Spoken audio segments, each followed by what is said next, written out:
Would you say this is the best short that we've ever done? This is the only time I've ever walked off set. Those are like the films I like the least. I was like, all right, fine, you shoot the movie then. And I just like walked off set. Dude, what an asshole thing to do. No, for Everyone else sure. on the crew would be like, yo, fuck Jake.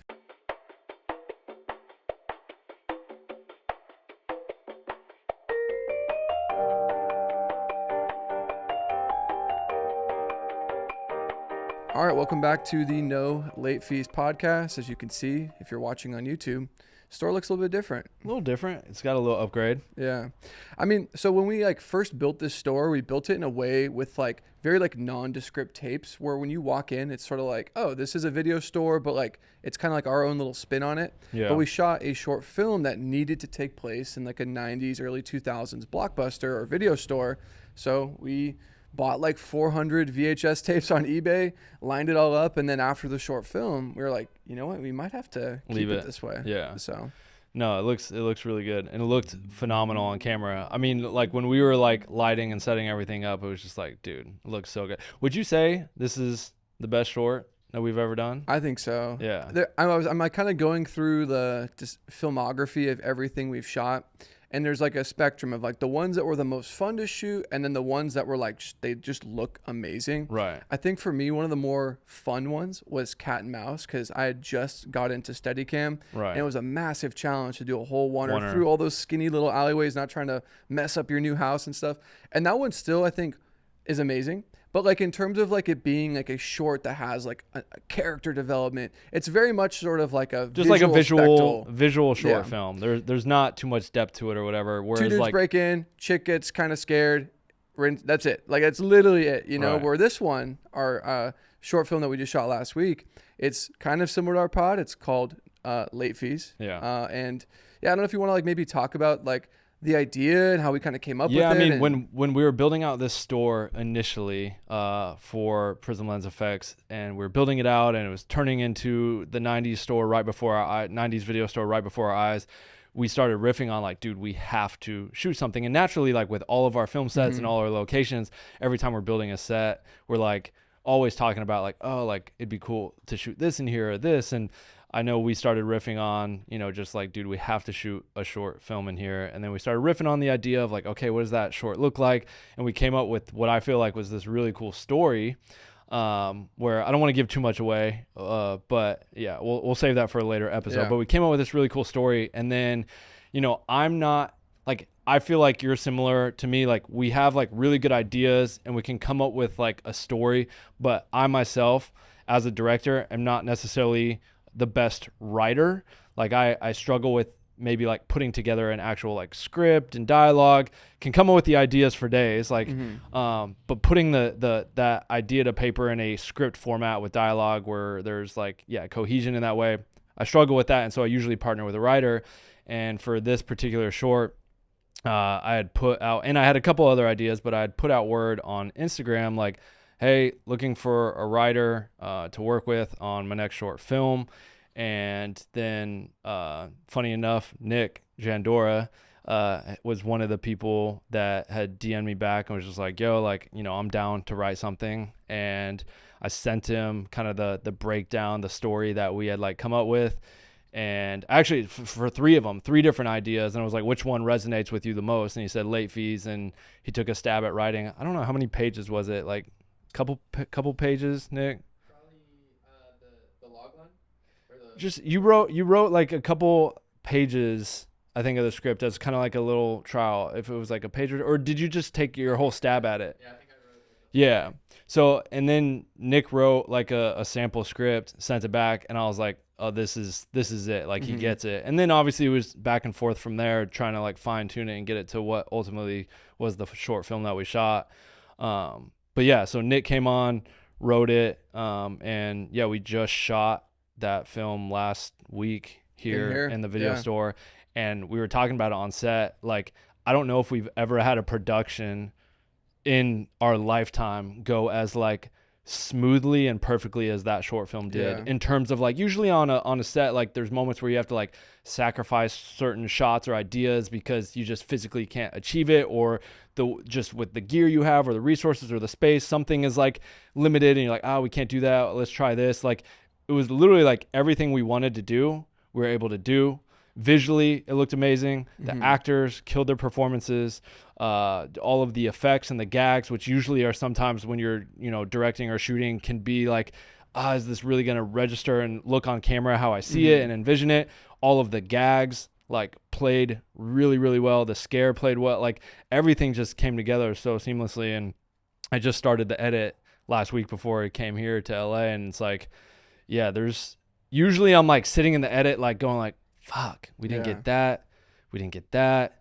Damn, that doesn't look that great. How am I going to cut around this to make it? And like, dude, it was the most seamless editing process too, because everything was just so intentional and dialed in. And like, I don't know, it was just crazy. I think part of the main reason for that is, and I think anyone listening or watching this podcast who's maybe thinking about doing a short film, is writing around a space you have access to. If, that could be your bedroom, a garage, a friend's house, your dad's neighbor's arcade or auto shop, like whatever you have access to, right? Yeah. And for us, we had access to the video store because this is ours. We made it to be the store for Prism Lens FX, the home of this podcast. And as filmmakers, we're like, dude, let's make this a set. And then our writer and, co-director, like who is here 3 days a week, probably, I would imagine is thinking of a bunch of shots. He's here 6-7 hours a day. So being in a space that long, you start to see it a little bit differently, right? Like, oh, what if we put the camera on the ground here, do this? Like, where when you just rent a location on Peerspace, Gigster, you're hiring or shooting at like a roller rink, you're maybe only there for a narrow window of time, maybe 6-8 hours, whatever you could afford. And you don't really afford yourself the luxury to like really like marinate in that space. And like, I think that like we came down here, I think 2 or 3 days prior to like, bring the camera in, walk through stuff. Yeah. We were here for like 4 hours, literally with the camera body. Almost like shot listing, framing like, up. oh, dude, throw in the 28. No, let's do the 20. And then we were like, for 4 hours, like that's time that's not going against the clock on the day of shooting. So yeah, that was huge. And I think that's a testament to why it was so smooth is we afforded ourselves to be in the space prior to shooting, which, I mean, I don't know if like a lot of, even though you owned Eclectic West, think of Halloween, we really just showed up and shot it. We weren't there days and days prior. Yeah, I mean, I think it really all comes down to the pre-production element of why it was so smooth. Obviously, like on the day, had we not had those like a day or two prior where we were walking through shot ideas and had the camera and lenses to kind of test some things and even do that little prior shoot with Vinny for on the day practical effects, like it probably wouldn't have gone as smooth because we would have been trying to find shots on the day. Like, oh, how does this focal length work here? Oh yeah, that's cool. Let's go for that. Or well, swing this lens. Let's try and see it. Oh no, that doesn't look good. Let's go back. So like, yeah, definitely having that kind of those pre-production days and having access to the store absolutely helped with just the like fluidity of the shoot and not really having too many hiccups and just knowing where we're going next and how we're shooting the next shot without second guessing anything or like auditioning stuff. So yeah, I mean, that was definitely super, super helpful. I also think too, like for me personally, I felt very like fulfilled creatively after that short film for a couple reasons.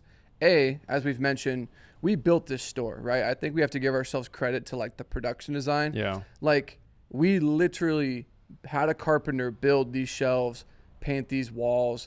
I designed these tapes, these posters. We went and picked out the carpet, the logo, like everything. Switched all these fluorescent bulbs, hired, so every like part of the frame, there was like a deep sense of like ownership where when you're shooting in maybe another location, you're just shooting kind of what's already there. Even the barracks to some extent, like we've designed certain sets, but like the brick wall texture, the rusty pipes, those are just all there, right? Every single thing in this store, maybe minus the tiles on the roof, we did, you know what I mean? So I couldn't help myself while framing up being like, dude, this is so cool. Not only am I like in charge of the lighting and DPing and kind of stepping into a role I haven't done in a while, but just the actual like art department and like the set, it was just so fulfilling to like step into our own world. You know what I mean? Can we talk about that for a second? Just the shooting? Just the you coming out of retirement to DP a short, because so you haven't shot or DP'd anything in a long time. Even my own stuff, like the last, probably 3 short films for the horror film contest and beyond, like you have like sat back, you didn't DP, I brought on other DPs, and then all of a sudden with this one, it was just like, yo, I want to basically come out of retirement. I think part of it too is I know you and I really riffed on the idea of this film first, and I think it stemmed when we were building it out. Right. And I was like, dude, we should do a short film here, and then one thing led to another, and Late Fees was born. But I think also being a little bit more involved in the story, I felt like and building the space, that I really wanted to step back into that role. And I think the main reasons I've like removed myself from shooting probably have related to just owning companies and doing other things that like creatively fill my cup and I get enjoyment off of. And I think I've talked about it maybe in like previous Quick Takes episodes or even just off mic with you that, I think anyone who works, I've even mentioned it to like Will Roos and stuff, like I think when you're like a freelancer, there is kind of this like rat race mentality, and sure, you have these projects that like really do like creatively fulfill you, and it makes it so rewarding. And I felt that after this short, but then there's like some that are like a real grind or a real peel. And I was fortunate to have a great crew on this short film, but I've been on other films where like the gaffer is fucking off, or it's just really hard to get people to come on because I know their value and their worth is maybe $1,000 AC rate, but I know on this short or whatever I'm working on, I maybe only have like 500 or 750. So like I always felt like I was asking a lot, and it's probably just because I really deeply care about other people, and I'm not the kind of person that just wants to like take advantage of people. And like that component of cinematography and DPing, like working with like going to a rental house and being like, hey, I only have 1,000 and the camera order is like 5K, and it's like trying to negotiate them down. Owning businesses and owning studios, I get asked all the time, hey, the rental rate's coming in at 2,400, can you do it for 1,000? Like I don't like being that person like asking for a lot, you know what I mean? So that kind of pushed me away from wanting to shoot. And I guess for this one it was just like I don't know, it was actually so much fun, because I remember Sam, even the producer on the project, like after the first day, he was just like, bro, like, great work. And then he's like, bro, I could tell you were like locked in. Like you just looked like you were. And then and then even my wife who came and visited, she was like, dude, it was cool like seeing you like super focused on everything. And I was like, dang, yeah, I don't know, like it definitely, the itch was scratched, and I had a great time doing it. I mean, it definitely felt like you didn't miss a step. You know what I mean? Like you didn't seem like lost or bewildered or deer in the headlights. It definitely felt like you just like settled right back in and we're going at it. And like I was telling you on the day when we were shooting, and I think this is just from years of working with you, I had like so much confidence where in like years past on these short films where I brought in these other DPs that I haven't maybe had this rapport working relationship with over the years, I felt like every frame and moment and like second on set, I had to like really coach and direct them and be on top of them. Whereas like on these two shoot days, production days, like as we're shooting, I could go off and talk to Sam or Kyle or Vinny and rally with the actors, or Sam, and let him know like, hey, we need this for the next scene, blah, blah, blah. And just know the set and the lighting and everything was like being taken care of. And I didn't have to like, hey, like how close, like I didn't have to like hover. And I felt like I would walk back, or I would get someone coming, yanking me back like, yo, Jake, we're ready. And like, I didn't have to like babysit. For sure. And I didn't. I don't think I had to at all. No, 100%, man. No, it was ultimately like, dude, I could go on forever. And it's funny because like even the days after the short film, and still to this day, I'm like, dang, like I wonder if I pursue this a bit more, like maybe cut together like a reel, or put together like an updated site or something. Like it kind of had me wanting to do this a bit more, you know what I mean? So do you think like like you would want to do, is it more specific like short film stuff? I think more DP narrative in general stuff. Or like because for me, like dude, I don't even know if anyone outside of like a close friend like Sam King or Kyle could get me to like do a music video. Like if someone came to me right now, unless it was like some really fun big artist budget song that I like really fucked with, like dude, if Eminem or Jid like came to me and like somehow wanted a music video, like I'd be all game. But like I just have, at least for me, personal like zero interest in like music videos or shooting or directing music videos nowadays. Like I think for me, I'm like solely focused on, I'm at just a different stage in my life. Like I just want to do narrative work whether that's like short films, feature films, indie films, or work towards or whatever, like that's like outside of our companies, like the day-to-day work we do for, you know, Prism and the studios and Tropic and whatever. Like I love and enjoy that, but like the production side of me outside of those businesses day to day really has only interest in like, yeah, just narrative work. I don't know if it's like the same for you. No, yeah, or... I think for me, like I'm in the season of my life and creative like mind of like where I want to be.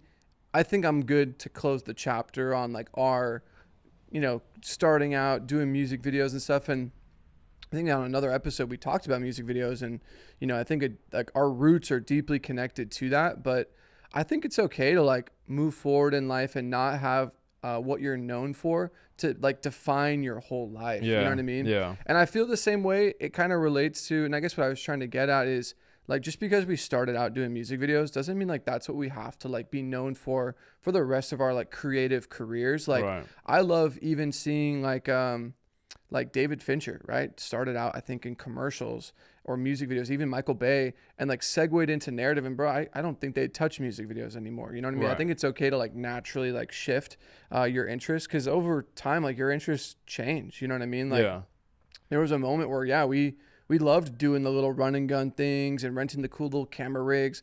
I don't know.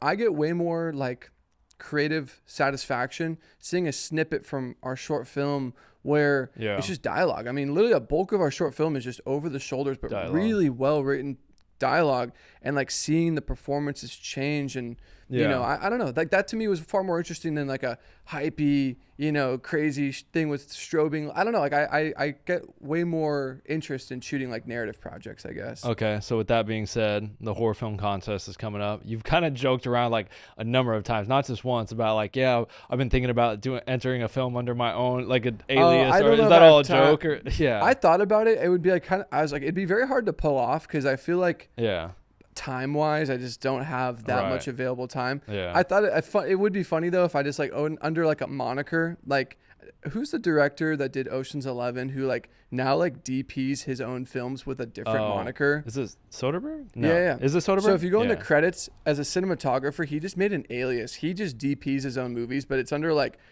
Brian something, you know what I mean? So I thought it'd be kind of funny to like, just enter a film, and then it'd be funny to see. I just don't have time though, for sure. That's true. I think like I'm looking at our film as like our entry into it, because we just poured so much into this thing. Yeah, and I guess we could touch on that really quickly too, how that even came about, because like over the years, all of the short films that we've done have been completely self-funded. From, you know, top to bottom. Some have been done for like literally no money, free, $500, $1,000. Some, you know, I've poured a number of my own personal finances in. I think the most expensive one being the Calupoluit, which was like, a little over $20,000. But we've always self-funded our own projects and short films. But this one was a little different and unique, as FearPix, like a free streaming platform service for like horror films and whatnot, actually funded this short film.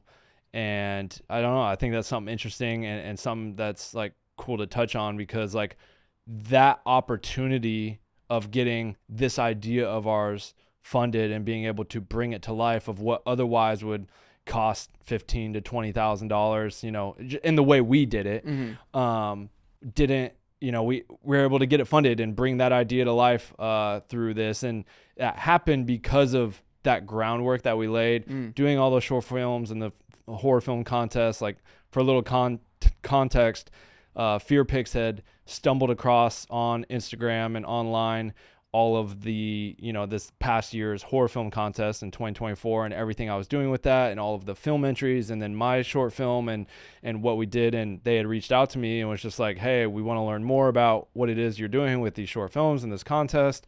And then from there, you know, we just chatted and they're like, hey, like, we'd love to like fund your next 3, you know, short films / talk about maybe like sponsoring, you know, next year's horror film contest. And, all of that happened because of that groundwork that we laid, right? Taking those risks and those chances of just like funding our own ideas, going out, making a movie. This opportunity to make this film with them wouldn't have happened without, you know, us doing all that. And so I guess I say that to say, like, if you have an idea and you've been kicking around like wanting to make a film, like you need to go do it and find ways to go do it, whether that's like saving up the money to do it yourself, trying to crowdfund through like Indiegogo or whatever.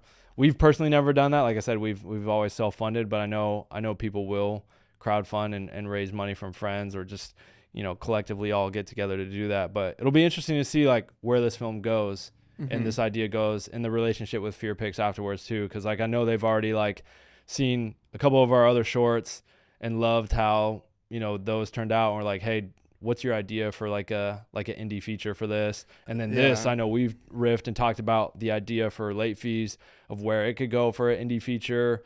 And I've touched on previous videos, podcasts, YouTube videos, the story of like Roy Lee and Vertigo Entertainment when they saw our short film The Strangers on YouTube and was like, yo, like if you bring me a short film that's, you know, scary, original, and shows that you could do a job as a director, like I'll get you a $5 million feature. And that was from us just doing what did The Strangers cost? Like $2,000, $1,500, just the gear. Yeah. Everyone was just friends coming together. We put out that short on YouTube and it caught the attention of a Hollywood producer. Like that, like we just. And let's talk about that film for a second, because we literally, I think at the time, man, what car did I have? I think I might have had hatchback. Yeah, and I literally went to Wood Nickel in Los Angeles, grabbed a generator, an M18, Stinger stands, drove from California, left at like 4 p.m., got into Arizona at like 2 a.m., drove straight to Payson, and then literally the next day, we literally made 3 short films and, fun fact, tested out our Prisms. Yeah, which that's led when we were to launching Prism. Whole, you know, which is crazy. But, I mean, that film, literally, I mean, because someone watching or listening to this might be like, oh, well, it's easy. You guys said you know, 15K, all these, you know, red cameras and crew. We did so much on our own, like, mind you, for 2 or 3K for that film, probably less. I'm just thinking that money was probably just the gas and the food, but like no one made a rate. We were just doing it for the love of wanting to make something really cool. And, I mean, shoot, I was camera operating, DPing, gaffing, I guess key gripping with, you know, I did everything, right? Pulling focus, you know, and then you're directing, producing, editing. So I just want to say that a great film can be made without like a massive crew. Cause I'm even sure, as we're talking about earlier in the episode, the editor of this will probably sprinkle in some behind the scenes from our recent short film. Right. And it can be easy to get discouraged when you see the ladder pods and the red and the matte box and the cinema lenses. I mean, we've been at this for 10 years, so that's just the natural progression. But if you're like a filmmaker, like, dude, I want to make a short film, go make it. Like, you don't need all this gear. The gear is nice. It affords you certain luxuries on set. Like, we shot on the Red Raptor, and it was very nice. You know, obviously the sensor's beautiful, but even just the little nuances of like, oh, it's like, let's get a little more shallow depth of field without wasting any time, bothering the AC, flying the matte box, swing a filter. You could just change the internal NDs by 1/3 of a stop. So like, really, that's what the money gets you. It affords you certain luxuries on set. The wireless tap, you could be looking at the monitor. You don't have to be like craning your neck over mine. Realistically though, you could still make a film without all those luxuries. It's just, it allows you to like operate at a higher level. But really, I guess what I'm trying to say is go make a movie. You could literally make a movie with anything. I mean, shoot even the iPhone with the Blackmagic app. I mean, shoot the 28 years later shot on like iPhone. You know what I mean? So there's a lot that can be done. Well, there's I mean, even Nick, who's behind recording this this podcast right now. Last year, when obviously every year I host the horror film contest, and there's many of those entries that are done super low budget, which is friends coming together with a mirrorless Sony A7S III camera or whatever that don't have these elaborate setups. And sure, some of the crews have these bigger setups, but also like some of the ones that have done the best aren't the ones that like visually shot on like a crazy expensive camera or this or that. Like they just have like a really good story, and they're scary, and they, you know, adhere to the rules really well and score high. Like that's what matters, is like the story, the acting, just the overall production in that way. You're not gonna like, you know, you don't just have a great film just because it visually like looks cool. You know what I think that is? Every single person on one of those shorts, and I'm maybe going to reference one from I think 2 years ago where it was like a bunch of firefighters. They all just came together. They're firefighters, but they came together, they found this barn, and they made an amazing film. Like, and hopefully we can find the clip and you can see like it Yeah. has like Fincher quality, like tones and darkness and the score music. was great. And I think the reason that one was so successful is not a single person on that crew was there because they needed a day rate. And I'm not trying to make this me on some soapbox, Apple box, being like, oh, everyone's overcharging. That's not what I'm saying. I know we all need to live and eat, but sometimes you just need to come together and eat creatively. And I Yeah. can tell the films that I've enjoyed the most is where every single person on that set was there because they wanted to make something super fucking cool. Not because like, oh, I'm getting $650 because my lens is being rented on this job. It's like, no, they're there because they are gonna make it dope. You know what I mean? And you can tell like Disinfectant. Yeah. I forget the name of the firefighter one. Like so many of those films, you could just tell are like friends, just like, dude, let's just make this so cool. You know what I mean? The coming together, just wanting to make something cool. And Yeah. going back to Nick, I mean, I know he shot it. He directed it, shot it, started it himself. I think he had like his girlfriend, now fiance, and like one of his buddies help him shoot it. There was like 3 of them. And he just kind of did everything in his house, again, around what he knew. And it was like a good story, good, like just like overall, it was like really good and made the top 15. And a lot of the films were like Nick's, where it's just like these like core small teams coming together, just wanting to make something cool. It didn't have the craziest budgets or this or that. And those are the films like that really like stand out when you can see that you can almost feel like there's just like a different level of like kind of passion behind it. Because there are some films that I'm watching, I'm like, man, this is visually stunning, but there's just not like a lot of depth to it and whatnot. So yeah, I mean, so many of honestly, like I think my favorite short films we've done have all been the ones, we've talked about this, that have been the smallest budgets. Like Cat and Mouse, there's no budget on Of that. our films, you're saying. Yeah. Cat and Mouse, no budget, basically. The Strangers, no budget. Hold'em, no budget. Yeah. Like it was all the like, even Convenience, which is like a fun little one, like no budget. And then I look at all the ones where it's like we had like bigger budgets, more toys, more crew outside of late fees, and I'm like, those are like the films I like the least. And I think it's crazy how it works out like that. I really like what you're saying, but first we need to just thank today's sponsor, Prism Lens FX. The No Late Fees podcast is powered by Prism Lens FX, which makes various filmmaking photography products specifically in the filter space to allow you to author your images in camera on set. We came up directing, shooting music videos, and we were always looking for fun ways to do in-camera effects and tricks. So we started and founded Prism Lens FX back in 2018, and since then have grown and become this big global brand. So if you are ever in town or in LA and need to pick up a product, come to the Prism Lens FX video store and pick something up. You can also save 15% online when you use code NLF15. That's no late fees 15. NLF15 for 15% off your next order. So yeah, next time you're thinking about experimenting with some in-camera effects, whether it's for a photo shoot, video shoot, we hope that you'll reach for Prism Lens FX. I think too, and like I said, I want to be careful because I understand that people work on sets to make a living, right? To AC, you have AC rates, gaffer rates. In our circumstance, I think I'm referencing maybe Halloween and Qualipit. Other than you, me, Sam, the DP, most of the people there didn't read the script, don't really know what's going on. They're just there because they understood, oh, I'm making X today. Yeah. And they obviously did their job. I mean, focus puller, everything looks, airtight. But like when you don't really have that many people who are like extremely passionate about the project on like a short film level, it shows. You know what I mean? How do you find that? How do you get that? I feel like that's so many people's questions, right? Like, how do I find or get people that like want to be? Who has access to a gaffer who's just down to work off of like vibes and loving the script? And here's the thing. As you scale up beyond your niche of friends and maybe your ideas get loftier and loftier, you do need to hire specialists. If you want to do oneers that fly in, you do need a Steadicam and a focus puller. So it is this sort of like sliding scale.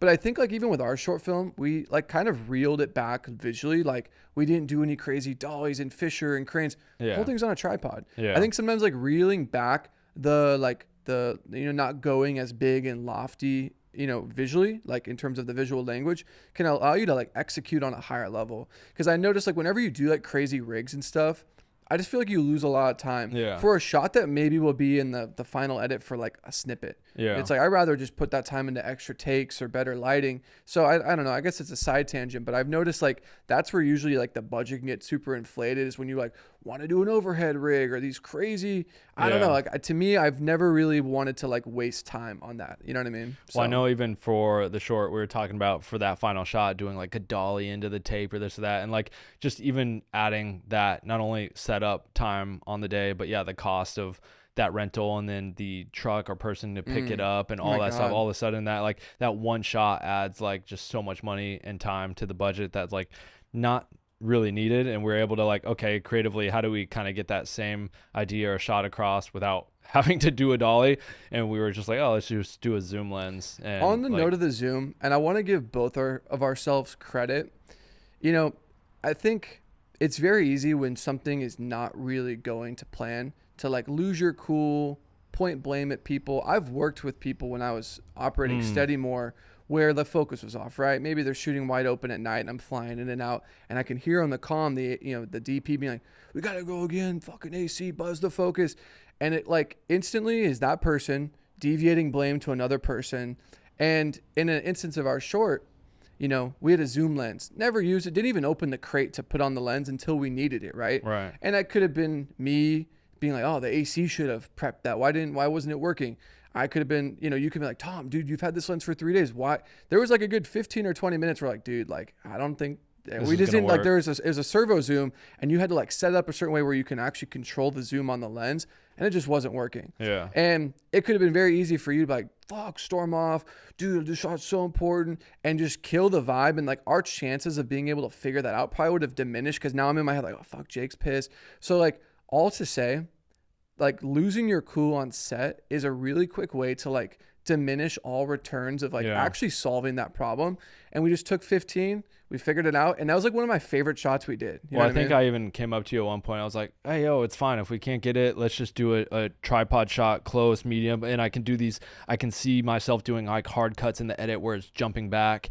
And you're like, no, like we'll figure it out. We'll figure it out. But yeah, you're right. I could have been like, yo, dude, I've even worked with like directors who like passive aggressive, like, guess we're not getting my favorite shot of the movie or like under the breath. So just stupid stuff like that where now I'm like, it's messing up my thought process. And like, I almost attribute like filmmaking, like going to war because you really are in the trenches. Dude, it was like 110 in here. It felt so hot. Like it's like we're all suffering to some degree to like make the best thing possible. 12 hours shooting to 4 a.m. We're not just doing this for vibes. Like we're doing this because we're like going to war together. Right. So early on in war, if your buddy, your general is just like, I don't care if you die, or like says something where you're like, says something that like messes with you, it's going to mess up your vibe the rest of the day. So like that was a pretty early on shot. If you're like, dude, what the hell, man? Like I needed the shot. You let me down. The rest of the day, I probably wouldn't have delivered anything of any use because I would have been really in my head. So all of a long deviated way of saying like, just be nice to your people. Cause like I've been, like it sucks. Sometimes there are things that are not ideal. You know what I mean? And it's like,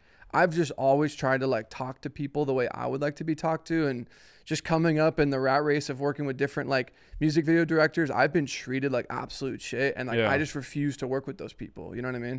Has there ever been a time early on that I like, can recall any moments where you're just like, it just stuck with you where I said there was one time on an air video, and it was not the air video that you're probably thinking of where we're on the beach, because that one there was other variables.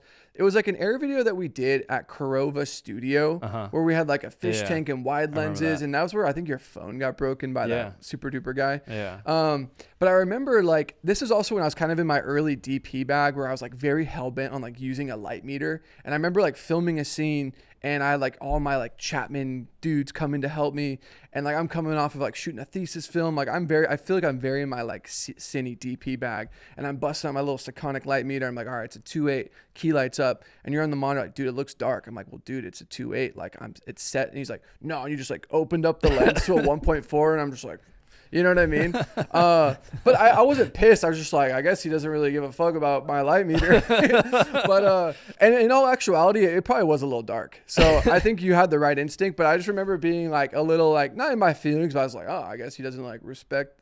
But no, it's just it is what it is, dude. I had one instance. I have to share this story because I really just got sent that trailer, that film I showed you that I shot in Mississippi like 4 or 5 years ago. This is the only time I've ever walked off set. I was. Oh, you walked off on set on that one? Dude, I was shooting in this. I mean, dude, speak about hot shooting conditions. We were in Mississippi in July and August. So it's like 100% humidity, probably 90, 100 degrees out. We're dripping, right?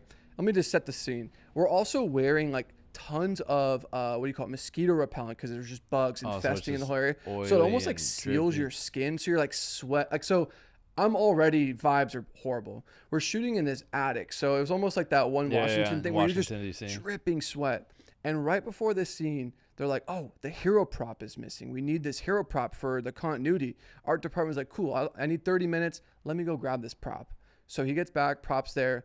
And they're like, all right, roll camera. I was like, no, like the prop's in. Let me just tweak the lighting a little bit. And the guy's like, no. And he like literally walked over and he hit the record button on the camera. He's like, we're rolling. And then I looked at him. I was like, dude, art department can get 30 minutes to go fetch a prop. I can't get 5 minutes to tweak the lighting. He's like, dude, I told you we're rolling. I was like, all right, fine. You shoot the movie then. And I just like walked off set and literally just like went outside for like 15, 20 minutes. Dang. And then the director came out and he was just like, dude, I'm so sorry. I almost felt a little embarrassed. Like, dude, I've never done that. But like we were all kind of, and me and the first AD like squashed it afterwards. But I was like, it was just like the worst possible shooting conditions. And that, like, it was just like that straw that like broke the camel's back. You know what I mean? So I'm trying to think if, there's.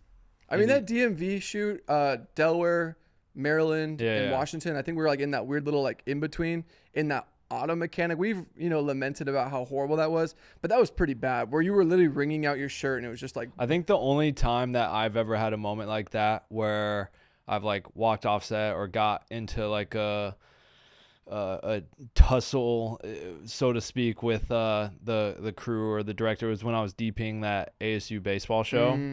And the director and the producer of this project were very green.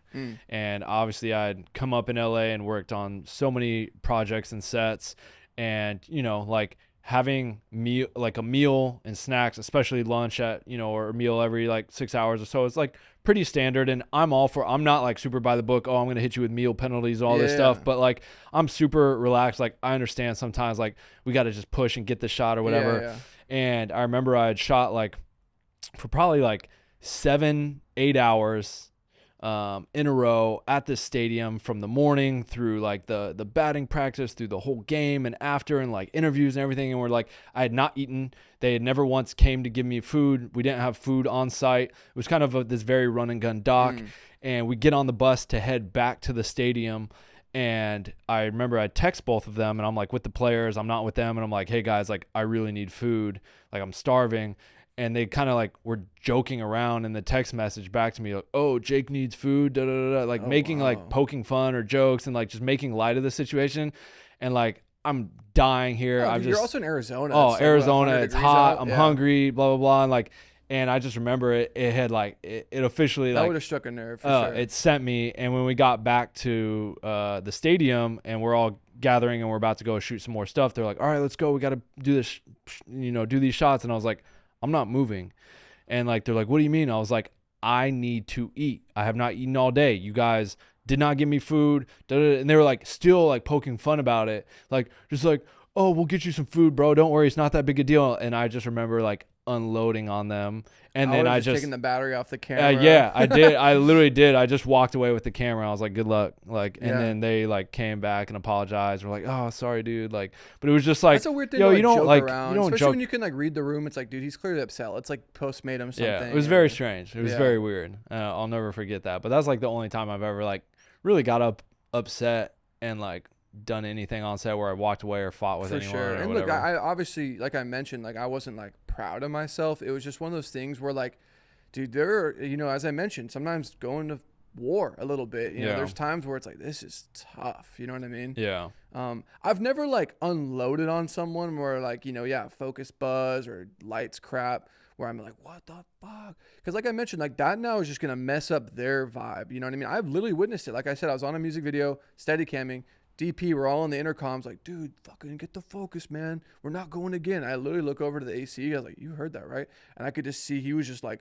he was like deconstructing. It wasn't like his performance. You would think like he's gonna get better, bro. He's like getting worse. I'm like, dude, why would you? Say that there was a couple moments on the short film where focus was like being buzzed or it got missed, and I was just like, oh, let's go again, focus buzz, like, but like imagine if I was just like, guy fucking missed focus. Let's go again. Like, Yeah. yeah, like let's get a, like, come on, man. What are we paying you for? No, exactly. Like that would he'd probably walk or just be really be upset. pissed. But Yeah. also it's just like, dude, what an asshole thing to do. No, for Everyone else sure. on the crew would be like, yo, fuck Jake. Like, No, I mean, I don't know. I guess to really kind of land the plane on this episode, like this was a ton of fun. Like I loved building this space. I love being able to like shoot the space. I think we've always talked about like creating spaces that we would want to shoot. And a lot of the design of so many of our other studios are spaces that we get to use. And like even last night, we literally built a concert venue set just on the other side of this wall.